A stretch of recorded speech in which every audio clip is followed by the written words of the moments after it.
So this is our first webinar of 2026. There are a host of topics and subjects that we're going to be exploring in 2026, all with a view to helping the industry, the sector, overcome some of the challenges, but also help realize the potential that the EV world holds. My name is Simon Reed. I'm the Managing Director for Resale.store, and we'll be sponsoring these events. This webinar explores how vehicle recyclers and dismantlers can safely and profitably manage end-of-life electric vehicles. Andy brings a wealth of experience and knowledge to this area. He's going to be today's guest presenter. In terms of future webinars, I would welcome any suggestions on topics that you'd like to see us cover. There are a number of topics, but I would absolutely welcome your suggestions. So please feed into the chat, drop me an email afterwards, or give me a ring. But most importantly, I hope you get a lot from the webinar. I hope you dial into future webinars. And if I can now hand over to Andy. Welcome, Andy. Thank you, Simon. And it's a pleasure to be with everybody today. Just give me a moment while I go to share the screen. Okay, so it's obviously the webinar, and thank you to Simon and to the Resale team for inviting me on this one. Salvage Wire, what are we? We're a unique award-winning consultancy service. We've been operating in this industry for close to 14 years now, and we have become a bit of a global specialist on electric and hybrid vehicles. But our mantra and what we work on is we want to help vehicle recyclers become leaders in their industry. That's how we work and how we operate. Salvage Wire is part of a group of companies. Salvage Wire does the dismantling and the recycling side of the business. ChargeEd does EV training for non-vehicle recycling industries. So boats, planes, cars, manufacturers, and so on. And then Driven Leadership is our leadership business as well. So we are looking at how to maximize the battery value when a vehicle comes into a vehicle dismantler or a vehicle recycler. And that's the focus of what we're going to be doing today. And there's a few things to remember when we look at a vehicle, when a vehicle arrives, and we've put those headings there for you: the vehicle condition, the physical state of the battery, the state of charge, the state of health.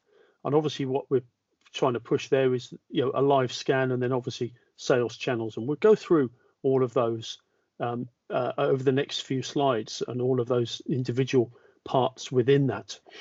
So that's the sort of criteria that we look at when we're thinking about maximizing the value of the batteries that we have in the electric, hybrid, or plug-in hybrid vehicles. So vehicle condition is important. What is the vehicle condition like? Is it accident damaged? Is it flood damaged? Is it fire damaged? These all have an impact in the value of the battery, the value of the components inside the vehicle. Just as an example, if it's a flood damaged vehicle and water has got inside the battery, then there is a technical term for the battery, and it starts with F. I won't say it, doesn't, but the battery is useless if water has got inside it, and as an impact of that, your fire risk has also gone very, very high. If it's salt water, all it does is speed up the process. The car could be fire damaged. It could have been impacted and caught fire. It could have arson or something like that. The battery could be impacted as a result of that, or it could be that the battery started the fire. Or as you can see from the pictures on the screen, it could be accident damaged. And this particular vehicle here was a Toyota Prius, as you can see. This was out in the US, and it had been hit so hard that it had actually broken the back of the battery. In that particular instance, we were using that as a training vehicle, full PPE, full personal protective equipment to remove the battery and then take the high voltage risk away from the vehicle and take it with the battery. But you have to do that. What's happened to the vehicle? Why is it coming to us in the first place? if you can, look at the state of health of the battery. This is a screenshot of a battery pack test report that I did on a 15-plate Mitsubishi Outlander with 108,000 miles on it.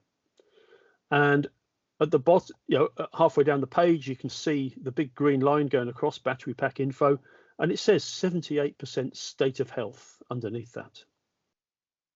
Below that, it says state of charge is 14%, and you can maybe just see right at the bottom, you might not be able to see it, but it says maintenance advice, please maintain a sufficient state of charge. So in other words, plug it in and give it a little bit of charge. In the middle of that, there we've got total voltage of the battery, 302.6, cell maximum, cell minimum, and then the voltage delta. And what we're doing there is it's looking at all of the cells, and it's giving me a maximum and a minimum voltage for the cells. And the delta is the difference between the two, in this case, 12 millivolts. And that is well within satisfactory performance. If it was more than 0.2 of a volt, then I'd start getting interested. For me, testing the batteries, one of the best ways of testing the battery is, if you can get the vehicle running, is use a scan tool through the OBD port. And if you can get the vehicle running, do that. If you can't get the vehicle running, then the Autel scanner that I have, I've got the EV kit where I can actually physically connect to the battery when the battery's out of the vehicle, and I may be able to get a report out of that, but it's much more complicated, it's much more difficult, and it's not as reliable. But at the moment, the best way I find of getting a battery report is by connecting through the OBD with the vehicle running and running that report through the OBD port on the scan tool. And that is literally, as I say, that's just a screenshot.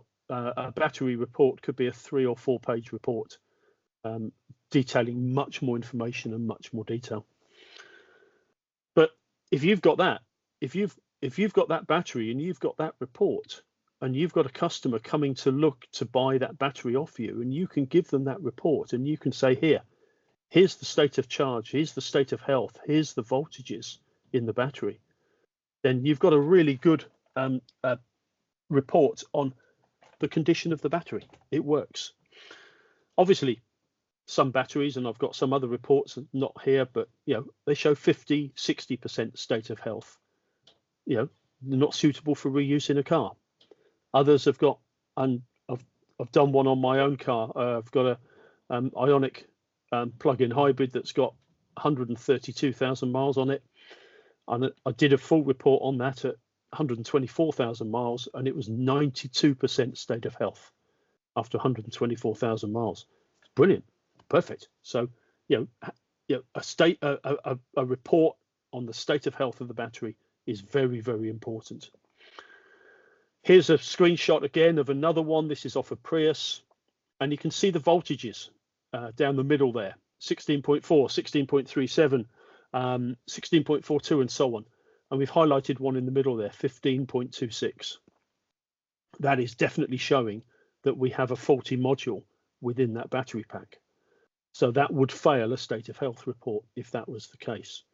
So this is the sort of thing you can get from a scan tool. Once you've scanned it, you then need to remove the battery from the vehicle. And we always say here, follow the manufacturer process. And if you're a vehicle dismantler, if you're a vehicle recycler, then you can get data and information on how to make the vehicle safe and remove the battery from the vehicle manufacturer at no cost. There is no charge for you to do that. We'll give you a link later in the presentation on how you can access that data, but you get that completely free of charge. So follow the manufacturer process. Make certain your technicians are competent. They've been trained, they've been certified, they know what they're doing. And they're following not just the manufacturer processes, but following your own standard operating procedures, your standard operating practices. They must have the correct tools and the correct personal protective equipment. These voltages, the voltages that we find in these vehicles, can kill instantly. I need 70 to 90 volts and half an amp of current to stop your heart. If you get an electric shock and you make a contact point, say between two hands, and that contact point, that circuit goes across your body, it will put your heart into ventricular fibrillation. 70 to 90 volts and half an amp of current is all I need. We have got batteries that are anything from 140 volts to now 950 volt DC current. And fuses that we're seeing in these vehicles range from 125 amps to now 650 amp fuses in these vehicles. So I think you can see why we treat this very, very carefully. So correct tools, correct personal protective equipment, competent, trained technicians following your company standard operating procedures and following the manufacturer process. Also be aware of manual handling. These batteries are heavy.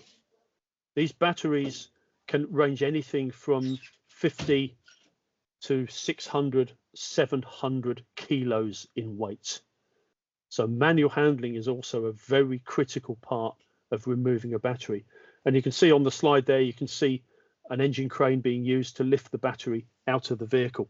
That particular battery is 120 kilos. So yeah, that's why they use that. And on the next one here, we're lowering a battery out of a vehicle using a table to lower that battery. So again, manual handling, very, very critical, having the right kit, having the right equipment that enables you to do that job.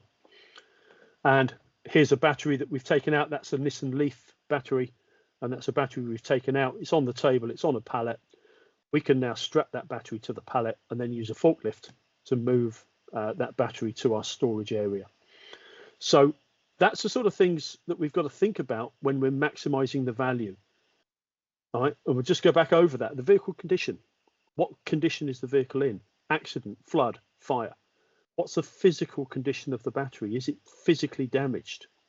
Then we look at the state of charge, we look at the state of health, and we get that from doing a live scan. Once we've done that, we can then start thinking about how we sell the battery. And there's a number of channels that are now appearing, a number of channels that people have already made of their own accord. And some of the biggest vehicle dismantlers actually have a network of buyers that they've built over a number of years. And in many cases, they are pre-selling those batteries before the battery comes out of the vehicle. Previous slide, you saw a Nissan Leaf battery that was on a pallet. Well, that particular recycler that I was there working with, they pre-sold that battery. They knew that battery was going, they knew where it was going, they knew how much they were getting for it before we even took it out of the vehicle. Resell, and Simon and the team are also building an amazing battery platform, battery sales platform for people to sell batteries to people, for people to purchase batteries, for recyclers, for people who are reusing batteries. And I'm sure that Simon a little bit later will come in and tell you a little bit more about the platform that they're building. But it's a really incredible platform. So I would encourage you to have a look at that a little bit later on in the presentation or after we've finished. And again, links will come up a little bit later on when we go into our resources. So how you sell it, you might have your own customers. You might have customers already lined up. You might spend time building your customer base so that you can sell these batteries, or you may go to somebody like Resell who can then do that trading for you. Once you've taken the battery out of the vehicle, how do you store the battery? What considerations do you have to put in place to store the battery? And there's a few slides coming up now which are going to show you on the right hand side some pictures of some quite badly damaged batteries, and then some little notes and indications on the left about what to do. Number one is store by the battery type. Don't mix the chemistry. Okay, so keep the chemistry separate. Keep them dry. Mentioned already, if batteries get water inside them, then they become a problem.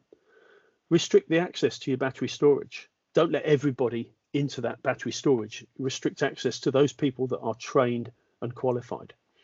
Do not crush or puncture, and avoid high temperatures. Now, by high temperatures, I'm talking here about cell temperature in excess of 40 degrees centigrade. Now, we don't get that sort of temperature in ambient temperature in the UK. If we were having this webinar in Arizona, we'd be having a very different conversation. But we're okay from that. Monitor on a regular basis. Maybe that you've put a thermal camera into your CCTV system, or have thermal sensors around where your yard is, around where your battery storage is, and maybe a sacrificial container in the yard. Biggest risk you have is that you're dealing with batteries that are coming out of end-of-life vehicles or accident damaged vehicles or things of that nature. You don't know the condition of those batteries. You can't put it into a container and forget about it, because there may be a problem. And if that battery starts to go into thermal runaway, you need an early warning system to enable you to be able to react accordingly. Fire is an issue. Fire is a problem. So have those thermal cameras. And if they are in a sacrificial container and one of them catches fire, then let the container burn. The problem you have is that if they're in a warehouse and they catch fire, you might lose the warehouse. So be aware of that, and be aware of that situation. You need to have some checklists around as well, particularly for battery storage. So do your employees understand what an end-of-life battery is?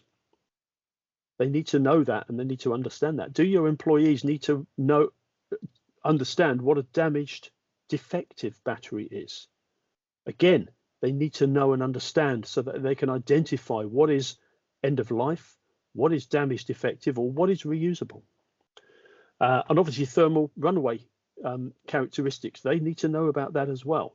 So there's some checklists that you need to work on, and some training that you need to give to your team. Maybe that you have to have an emergency plan.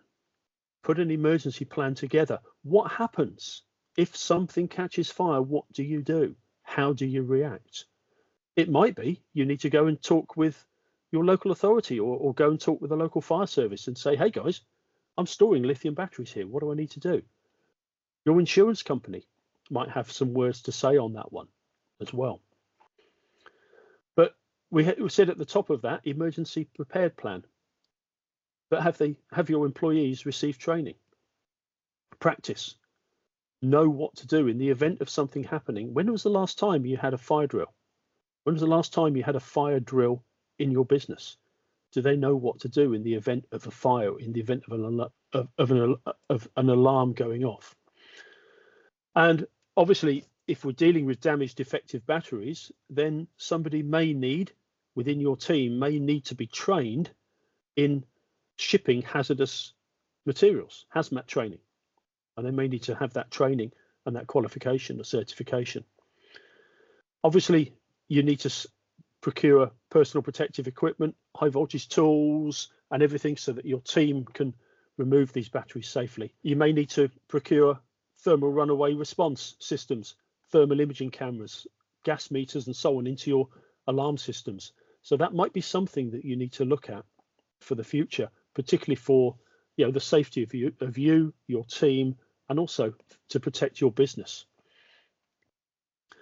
And we've already mentioned it, but sacrificial container, temporary storage plans, thermal runaway containment and extinguishing. If a Tesla or a Polestar or any other full electric vehicle catches fire, the fire services tell me that they need 10,000 litres of water in 1 hour. Now, you think of your yard, you think of your business. Where's that water coming from? Well, it won't come from a fire truck, because they carry 12 to 1400 litres of water. It will come from a hydrant. And to get that water to your premises, they need a pump and some pipes. That's going to take time. Why do they need 10,000 litres of water? Number one, they've got to put the fire out. Number two, they've got to bring the temperature of the battery down so it doesn't catch fire again. Where's that water runoff going to go? Can your interceptor tanks take that volume of water in such a short period of time? So, there's things to think about here about the infrastructure that you have. And then obviously battery packaging materials for shipping. If you're shipping batteries, you need to have the right materials so that you can ship batteries. And again, there's a difference here if it's damaged, defective, or if it's reusable. There's a difference in the packaging that you need. So be aware of all of this. And there's an example of a container that might do the job for you. Side opening doors, you can forklift the battery straight into the shelves there and then seal it up. Thermal camera on the container or thermal sensor inside the container linked to your alarm system so you get early warning if there's a problem. So, this is talking here about maximizing value. Part of that maximizing of value is risk assessment. And risk assessment is a very, very, very critical piece when you're working on any vehicle, but particularly if you're working on an electric or hybrid vehicle. And a risk assessment document, a lot of people say to me, don't like risk assessment documents. I don't like having to do them. I don't like what they are. If you look at it as an opportunity to then drive your standard operating procedures, your standard operating practices, because with your risk assessment, you can then actually work out how you need to work. What's the best practices? What's the best processes that you need to run with, work with? How does the flow of the vehicle go through the building? Or your risk assessment document can actually dictate or drive a lot of those positive things around your business. And don't forget, risk assessment documents are live document. This is not a do it once and forget about it. This is something that is constantly being changed, constantly being updated, constantly being reviewed. This is not something that I do tomorrow and leave for 2 years.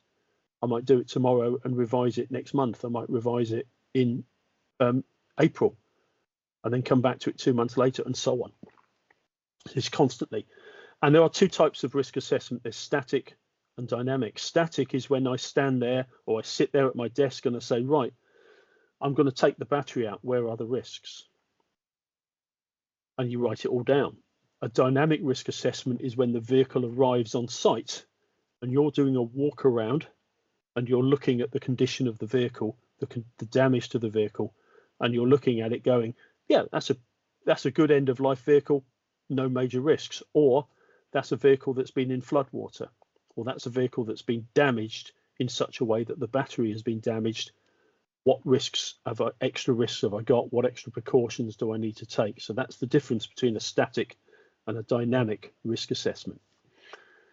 Employers, if you're an employer, if you're a leader in a business, then you have to complete risk assessments. So you have a duty to do that.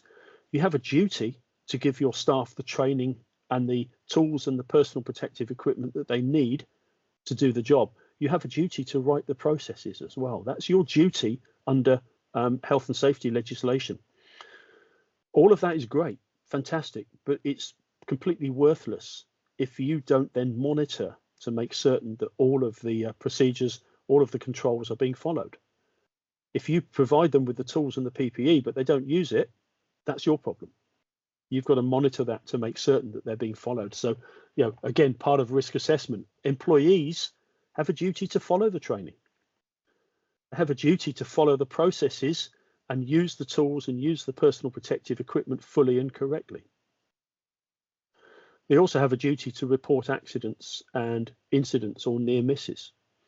Now, this last bit is important because this is not a finger pointing, you've got it wrong sort of attitude. This is what happened. What do we need to change to make certain that that cannot happen again? It's that sort of thing. All right. This is not blame. This is not finger pointing. This is how can we become better? What do we need to change?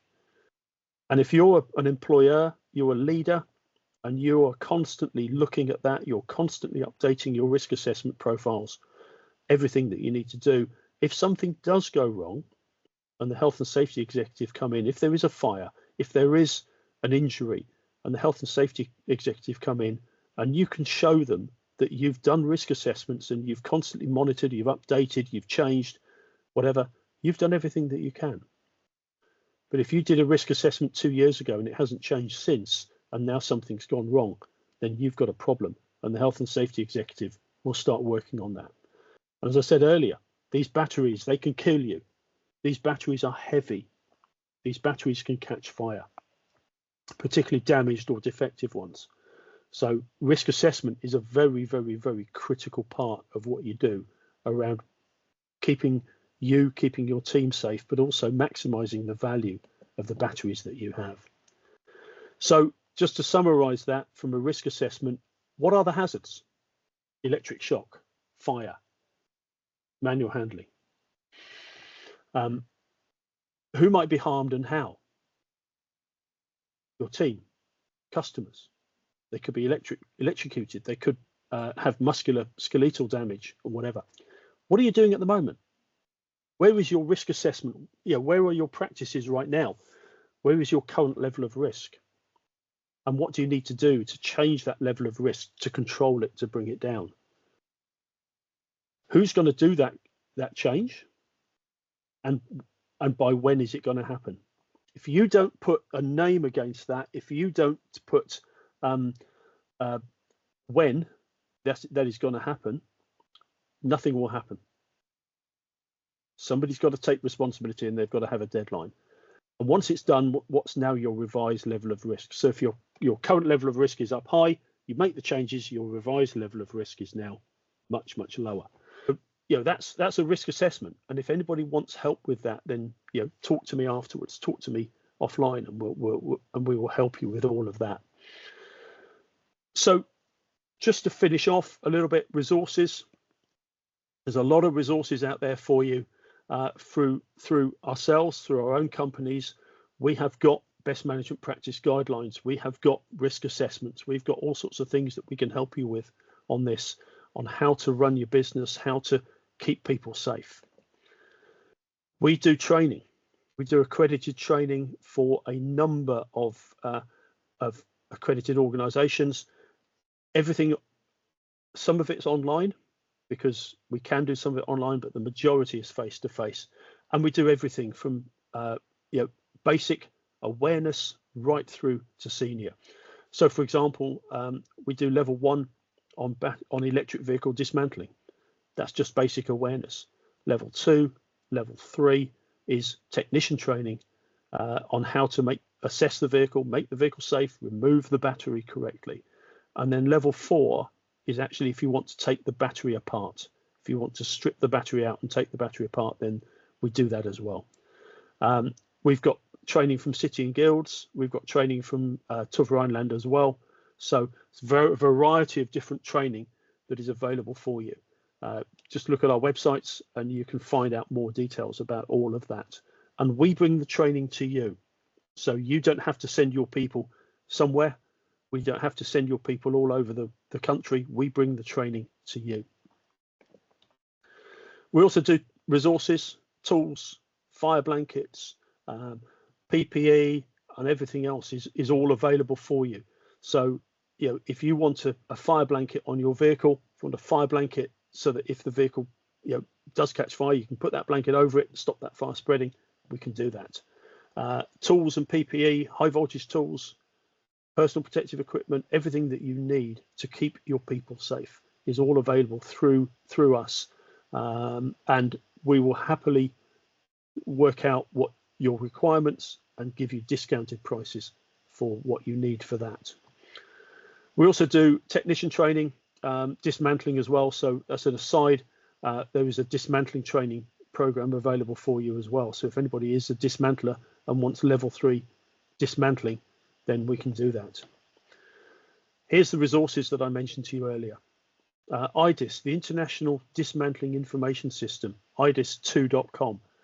That is where vehicle dismantlers and vehicle recyclers can go if they're not registered already with that, register with that and get online and get from the vehicle manufacturers free of charge data on how to make an electric or hybrid vehicle safe and how to remove the battery without causing any problems. It's manufacturer data. Obviously, I've given you salvage wire, charge head, and driven leadership. Our companies, again, we've got blogs, we've got other stuff on there that can help you. And all you've got to do is contact me, and I'll send you some data, some information. The resale store, where you can buy and sell batteries, and then the bottom one there, the ARA, the Automotive Recyclers Association. If you use that link there, arauniversity.org/store, then there is a book that you can download from the ARA on hybrid vehicle technology. It's 150 pages. It's a PDF, 150 pages, hybrid vehicle technology written specifically for the vehicle dismantling agents industry. And the Automotive Recyclers Association have made that freely available. There is no cost to that book. So if you go on there, you can find that book, and you can find out lots of technology. 150 pages. It's a good read. And then obviously, if you've got any questions, my contact details are there. So if you need to contact me afterwards, there's my email and there's my phone number as well. So please feel free to reach out and to contact me. Big thank you, Andy, for your time today. I thought your presentation was really, really good. You boiled down a very complicated subject into 30 minutes. So I absolutely applaud you for that. I thought it's really useful. Andy, any final words from yourself? Yeah, the final bit on that is purely and simply, there's three things really on this. Basically what we look at is we want to keep people safe. And by keeping people safe, we follow the process, we use the correct tools, and we use the correct personal protective equipment. And that is the ultimate aim of everything that we do as an organization, is keeping people safe. And as long as you follow those three principles, process, tools, and PPE, then you're going to be fine. Excellent.